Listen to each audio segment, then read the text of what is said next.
రే నాన్న అంగడి పోయి గోధుమ పిండి తీసుకురాపోరా. నేను బో నువ్వే బో. మిగిలింది నీకేరా. సరేనా అన్నా, 1 కేజీ గోధుమ పిండి ఇచ్చేసి మిగిలిదానికి.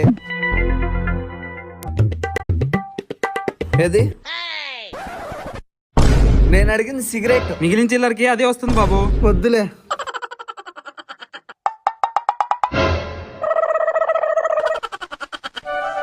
రే తీసుకోరా. పోయి టెంకాయ తీసుకురాపోరా. 20 రూపాయలు నీకేరా. హలో, ఇదిగో 50 రూపాయలు. 30 రూపాయలు టెంకాయ బిన్నా, 20 రూపాయలు మిగులుతుంది. చెయ్యి. అబ్బో, సిగరెట్. అయ్యో పూలదం అనేది మర్చిపోయానే. ఒగిపెట్టుందా? అయ్యో అగ్గిపెట్టలేదు అన్నా. ఒక్క నిమిషం ఇట్రండి. అగ్గిపెట్టుందా?